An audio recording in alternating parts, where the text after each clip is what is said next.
కొండమ్మా ఆ దండివ్వు. ఇదిగో. వకీల్ సాబ్, ఈ దండ అమ్మవారికి వేసి మీ మనసులో ఏం కోరుకుంటారో అది కోరుకోండి. అది ఖచ్చితంగా నెరవేరుతుంది వకీల్ సాబ్. నాకు నమ్మకం లేదు. పోయినసారి వచ్చినప్పుడు జాబిలితో నా పెళ్లి జరిగేలా చూడమని కోరుకున్నా. పూలదండ చేతుల్లో పడింది, కానీ అలా జరగలేదే. మళ్ళీ ఎలా నమ్మమంటావు? కానీ నేననుకున్నవి జరుగుతున్నాయి కదా, నన్ను చూసైనా నమ్మండి వకీల్ సాబ్. అప్పుడు పంతులు గారు ఒక మాట చెప్పారు, గుర్తుందా? మనం కోరుకున్న కోరిక న్యాయమైందైతే తప్పకుండా అమ్మవారి అనుగ్రహం ఉంటుంది అని చెప్పారు. అంటే మీరు కోరుకున్న కోరికలో నిజంగా న్యాయం లేదేమో. నా కోరికలో న్యాయం లేకపోవడం ఏంటి? ఈ లోకంలో నాలాంటి ప్రేమికుడు ఉండడు. నాకు ఊహ తెలిసినప్పటి నుంచి నేను జాబిల్లిని ప్రేమిస్తున్నాను. జాబిల్లి గురించే కలలు కన్నాను. జాబిల్లి గురించే పూజలు చేశాను, కోరికలు కోరాను. పెళ్ళంటూ చేసుకుంటే జాబిల్లినే చేసుకోవాలి, జాబిల్లితోనే బ్రతకాలని ప్రేమించాను. నా ప్రేమలో న్యాయం లేదా? నా ప్రేమలో పవిత్రత లేదా? అయినా ఎందుకు అమ్మవారు నన్ను అనుగ్రహించలేదు? కొన్ని కొన్ని విషయాలకు మనుషుల దగ్గర సమాధానాలు ఉండవు వకీల్ సాబ్. కాలమే సమాధానం చెప్తుంది. ఈసారి అమ్మవారిని ఏదైనా కోరుకోండి వకీల్ సాబ్. అది న్యాయమైందైతే తప్పకుండా తీరుతుంది. తీసుకోండి.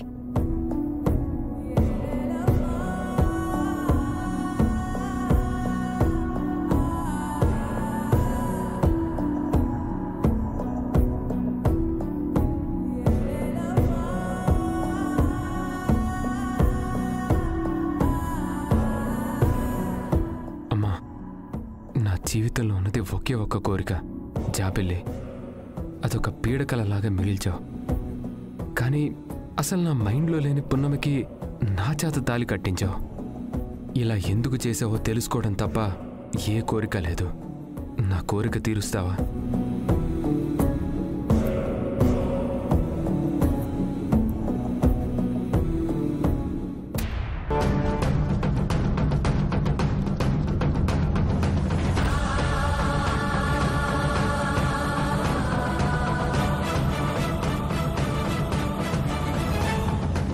తీసుకోండి, నీ కోరిక నెరవేరుతుంది. తీసుకోండి బాబు, నీ కోరిక తప్పగా నెరవేరుతుంది. తీసుకోండి.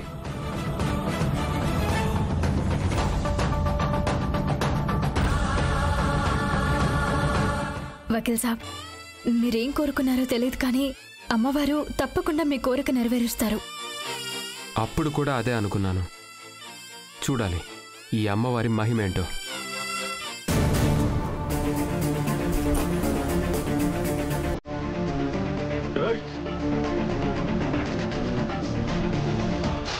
అమ్మవారు నాకు అన్యాయమే చేశారు. నా జాబిలిని నాకు దక్కకుండా చేశారు. జాబిలితో వచ్చి మొక్కు తీర్చుకోవాలనుకున్నాను, కానీ ఇదిగో నీతో వచ్చి మొక్కు తీర్చుకోవాల్సి వచ్చింది. ఇది నా మొక్కు కాదు, నీ మొక్కు.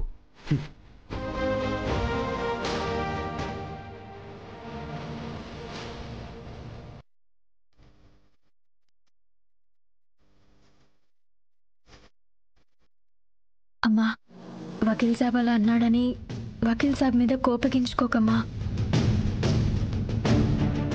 పున్నమి, వకీల్ బాబు అలా చేసినందుకు నువ్వేం బాధపడకు. ఇప్పుడు మీరు మొగుడు పెళ్ళాలు. ఆయన మొక్కుకున్నా నువ్వు మొక్కుకున్నా అమ్మవారు ఖచ్చితంగా నెరవేరుస్తుంది. సరేనా? పద వెళ్దాం. సరే పద. రేయ్, మా నుండి తప్పించుకుంటావా? నీ సంగతి చెప్తాను రా. వదలరా. కొండమ్మా, అక్కడేదో గొడవ జరుగుతుంది, పట్టుకో. రేయ్, వదలరా. వదలరా. రేయ్, ఈ రోజు అయిపోయావు.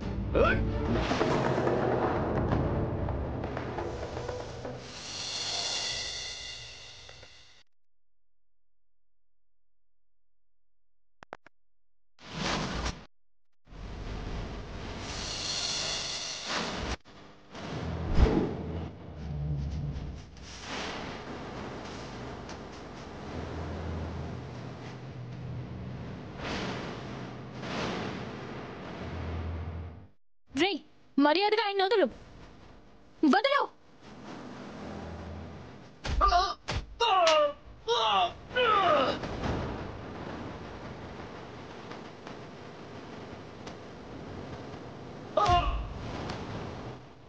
ఏ కొండమ్మా, నేనేమో కార్ దగ్గరికి వెళ్ళాను, మీరు ఇక్కడేం చేస్తున్నారు? అది అయినా పునం ఎక్కడుంది? అదిగో అక్కడుంది బాబు.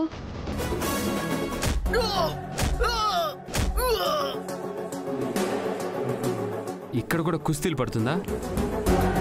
ఎవరండి వాళ్ళు? మిమ్మల్ని ఎందుకు చంపాలనుకుంటున్నారు? ఇప్పుడు అవన్నీ చెప్పే పరిస్థితుల్లో నేనేనమ్మా. నన్ను కాపాడినందుకు నీకెప్పుడు నేను రుణపడి ఉంటానమ్మా.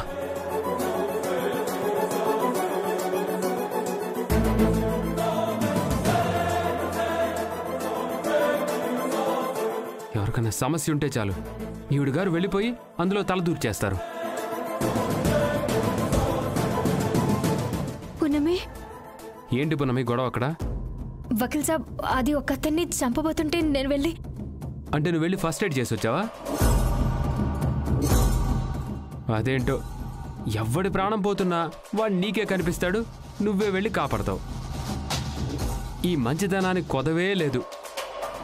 కానీ నమ్మిన ఫ్రెండ్ని మోసం చేయడానికి అస్సలు ఆలోచించావు కదా. సరే, నేను ఇంటికి వెళ్ళాలి, మీరు రండి. వకీల్ సాబ్ మోసం ద్రోహం అని అన్నప్పుడల్లా నా గుండె ఆగిపోయినంత పని అవుతుంది కొండమ్మ. నువ్వు చేసిన పనిలో మోసం చూసినన్ని రోజులు ఇలానే ఉంటారు.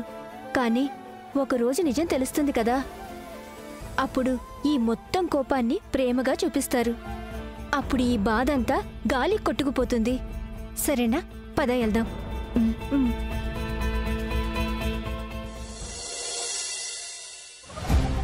నారాయణమ్మా, నారాయణమ్మా, అబ్బబ్బబ్బబ్బా, ఏడికి పోయింది ఇది? కనీసం కాఫీ సుక్కపోయడానికి కూడా ఇంట్లో ఎవ్వరూ లేరు. ఇంట్లో ఒక పెద్దదుంది, దాని ఆలనా పాలనా చూసుకోవాలని ఎవ్వరికీ లేదు.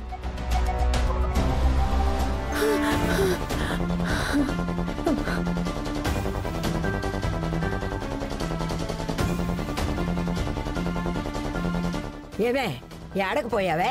కనీసం టీ సుక్కపోయి నీకు కూడా ఎవరూ లేరిక్కడ. ఎప్పుడు చూసినా ఊరంతా తిరుగుతావు. నా కొడుకుండుంటే నన్ను మహారాణిలా చూసుకునేవాడు. ఏందే అలా రొప్పుతున్నావు? అత్తయ్య, ఆయనవేనా ఇంటికొచ్చారా? ఆయనెవరే? మీ కొడుకు అత్తయ్య. ఇంకా నా కొడుకు వస్తాడని ఆశ పెట్టుకున్నావా? ఎప్పుడో 20 ఏళ్ళయింది ఇల్లు వదిలిపెట్టి. యాడున్నాడు? అసలు ఉన్నాడో లేదో? నాకు తెలిసి నా బిడ్డ ప్రాణాలతో లేడే. ఉంటే ఇన్ని రోజులైనా ఇంటికి రాకుండా ఉంటాడా? ఈ అమ్మను చూడకుండా ఉంటాడా? అయ్యో, మీ కొడుకు బ్రతికే ఉన్నాడత్తయ్యా.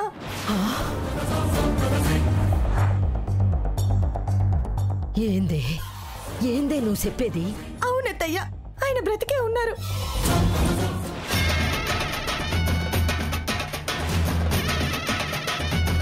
బిడ్డా, బిడ్డా, ఇంతకాలం ఏమైపోయినావురా? ఈ అమ్మ గుర్తుకు రాలేదా? నీకో ఇల్లుందని గుర్తు రాలేదా? నువ్వుండమ్మా.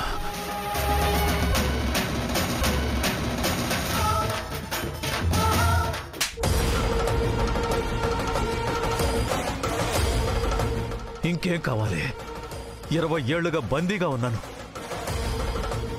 అమ్మకి, నీకు, అయిన వాళ్ళకి, అందరికీ దూరంగా ఉన్నాను. ఇంతకంటే ఏం కావాలి? ఇదంతా నీ వల్లే జరిగింది. ఏంటయ్యా నువ్వనేది? నా వల్ల నువ్వు బందీగా ఉన్నావా? అవునే, నువ్వు ఎవరి బిడ్డనో ఎత్తుకొచ్చావంట కదా, అది ఖచ్చితంగా వాళ్ళ బిడ్డే అయ్యుంటుంది. అందుకే వాళ్ళు నన్ను బంధించారు. అంటే ఆ రోజు నువ్వు తెచ్చిన బిడ్డ దొంగిలించుకొచ్చిన బిడ్డ? లేదత్తయ్యా, లేదు. ప్రమాణపూర్వకంగా చెప్తున్నాను, ఆ బిడ్డ నాకు నడి ఒడ్డున దొరికింది. అది ఏ జమీందారికి చెందిన బిడ్డో నువ్వు తీసుకొచ్చావు. ఏందే, ఆ పున్నమి జమీందారులకు సంబంధించిన బిడ్డనా? కాదత్తయ్యా, జమీందారుల బిడ్డ అయితే అలా నది ఒడ్డున ఎందుకు వదిలేస్తారు? ఎవరో బిడ్డని కాదనుకొని అక్కడ వదిలేశారు. నాకు బిడ్డ పురిట్లోనే చనిపోతే ఆ బిడ్డని దేవుడిచ్చిన బిడ్డగా పెంచుకున్నాను, అంతే తప్ప నాకేం తెలియదు అత్తయ్య. అవునయ్యా, ఇదే నిజం. కానీ నా బిడ్డ కోసం ఎవరో జమీందారులు తిరగడం అత్తమ్మకు కూడా తెలుసు. కానీ ఆ బిడ్డే జమీందారుల బిడ్డని నిజంగా అప్పుడు నాకు తెలియదయ్యా. అది జమీందారు బిడ్డని నన్ను ఎత్తుకెళ్ళినోళ్ళు మాట్లాడుకుంటుంటే నేను విన్నానే. ఆ దరిద్రం నా ఇంట్లో ఎప్పుడు అడుగు పెట్టిందో అప్పటి నుంచే నా బిడ్డ నాకు దూరం అయ్యాడు. నువ్వేమో ఆ దరిద్రాన్ని పెంచి పెద్ద చేశావు. నా బిడ్డ తిండి లేక ఎన్ని తిప్పలు పడ్డాడో ఏమో. ఎప్పటికైనా నా బిడ్డ నా ఇంటికి వచ్చాడు, నాకు అదే చాలు. ఎప్పుడు తిన్నాడో ఏమో. ఏమే, నువ్వు వెళ్ళి ఏటకూర అట్టుకురాపో. అయ్యో అమ్మా, నాకు ఇప్పుడేం వద్దమ్మా. వాళ్ళు నన్ను వదిలేస్తే రాలేదు, తప్పించుకుని వచ్చాను. వాళ్ళు ఏ టైంలో అయినా నన్ను వెతుక్కుంటూ రావచ్చు. మనం ఇక్కడ ఉండటం అంత మంచిది కాదమ్మా. మనం వెంటనే ఇక్కడి నుంచి వెళ్ళిపోవాలి. వాళ్ళకు దొరికామంటే మనల్ని అందరినీ చంపేస్తారు. రేపు ఉదయమే మన ప్రయాణం. ఏంటి? సరేరా, ఈ లోపు మీ అక్క బావ కూడా వస్తారు, వాళ్ళని కూడా తీసుకెళ్దాం. ఏందే అట్టా గుడ్లు అప్పగించి చూస్తున్నావు? వెళ్ళి ఏటకూర అట్టుకురా. నువ్వు లోపలికి పద పద పద లోపలికి రా. ఆయనకి ఏ ప్రమాదం జరగకుండా ఇంటికొచ్చేశాడు. కానీ ఆయన్ని అడ్డుగా పెట్టుకుని నా చేత అబద్ధం చెప్పించారు. పున్నమి స్థానంలో మయూకని ఆ ఇంటికి యువరాణి చేశారు. రేపు ఈయన చెప్పినట్టు మేమంతా ఈ ఊరు వదిలిపెట్టి వెళ్ళిపోతే ఆ నిజం నాతోనే సమాధైపోతుంది. వెంటనే మహాదేవి గారికి ఈ నిజం చెప్పేయాలి. పున్నమిని ఆ బందీ నుంచి విడిపించాలి.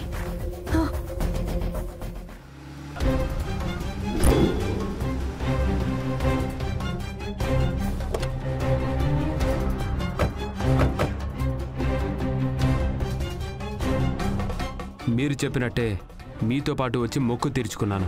ఇక మీరు వెళ్ళొచ్చు. మొక్కు అప్పుడే ఎక్కడ తీరింది బాబు? మొత్తం 101 మొక్కులు హా? తీరింది మొదటి మొక్కే. ఇంకా 100 మొక్కులున్నాయి. ఆ 100 మొక్కులు కూడా మీ ఇద్దరు కలిసే తీర్చుకోవాలి. చూడండి, పొద్దున్నే వచ్చి మొక్కు అన్నారు కాబట్టి పోనీలే అని వచ్చాను. అన్ని మొక్కులంటే నా వల్ల కాదు. ఫస్ట్ మీరు బయలుదేరండి. వకీల్ సాబ్, ఒక్కసారి నేను చెప్పేది వినండి. నేను మీ ప్రేమని దూరం చేయాలని ఇలా చేయలేదు. ఖచ్చితంగా మీకున్న ప్రమాదం నుంచి కాపాడడానికి ఇలా చేశాను. మన స్నేహం మీద ఒట్టు వకీల్ సాబ్.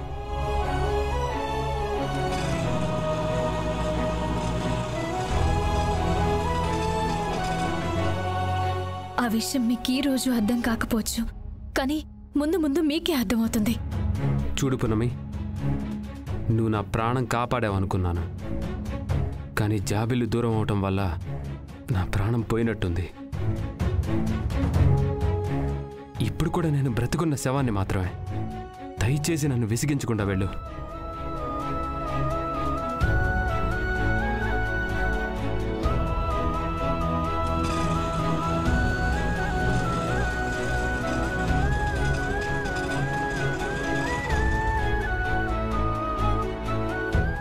నువ్వేం బాధపడకపోనవి.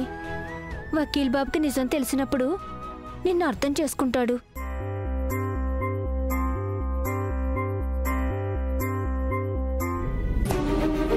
పున్నమిలా ఉంది. పున్నమి, అమ్మ పున్నమి, ఉండు వస్తున్నాను. అయ్యగారు, అయ్యగారు, అయ్యగారు, అయ్యగారు. పున్నమి, అయ్యగారు పడిపోయారు. పున్నమి, ఈ టైంలో కూడా నువ్వు ఆలోచిస్తే ఎలా? పద పున్నమి, పద.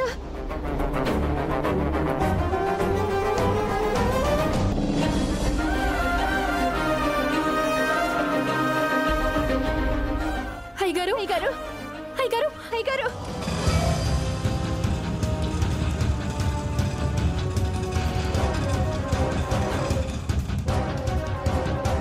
లేవండి. పున్నమి,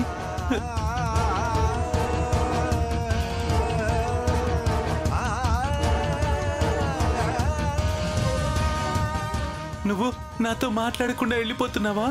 అయ్యగారు మీకేం కాలేదు కదా? నాకేం కాలేదు, నువ్వు వచ్చేసావు కదా.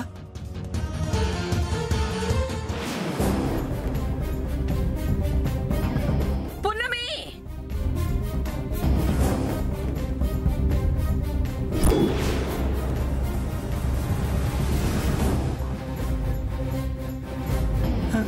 అమ్మా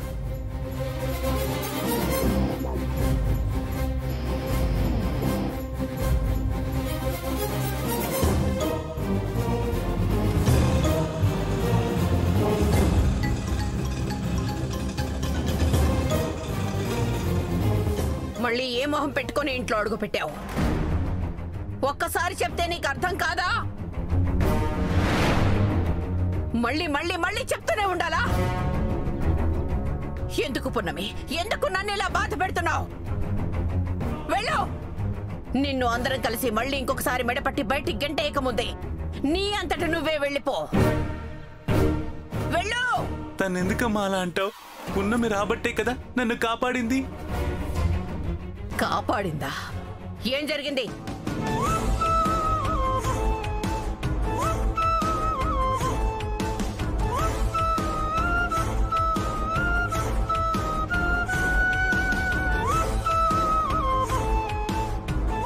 నాకు ఎప్పుడు ఏ సమస్య వచ్చినా సరే పున్నమి దేవతలా ప్రత్యక్షమవుతుంది, నన్ను కాపాడుతుంది.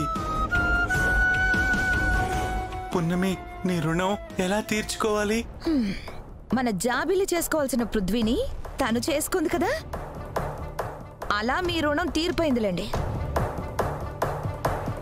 తాళి కట్టించుకోగలిగింది కానీ నా కొడుకుతో కాపురం చెయ్యలేదు, చెయ్యనివ్వను కూడా. పెద్దమ్మ ఈ ఇంట్లో అడుగు పెట్టొద్దని చెప్పినా ఇంట్లో అడుగు పెట్టావంటే నీకు పెద్దమ్మన్నా పెద్దమ్మ మాటన్నా పెద్ద లెక్కలేదు కదూ.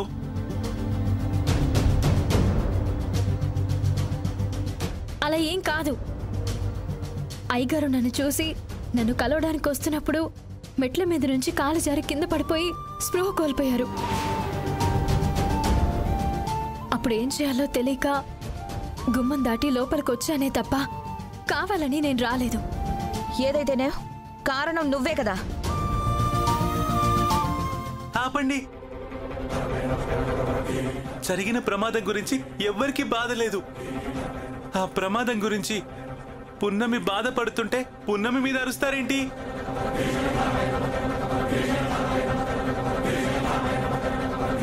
పున్నమి లేకపోయి ఉంటే నేను కూడా ఇలా ఉండేవాణ్ణి కాదు.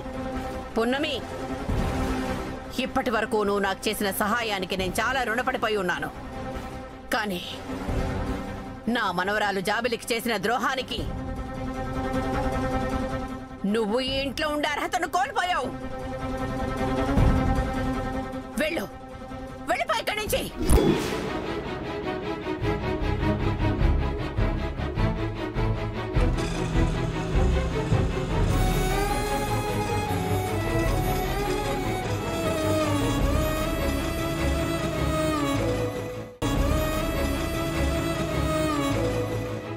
పర్లేదు పెద్దమ్మ గారు, నన్ను ఏమైనా అనే హక్కు మీకుంది. మీరన్నట్టే నేను ఇంట్లోంచి బయటికి వెళ్ళిపోతాను.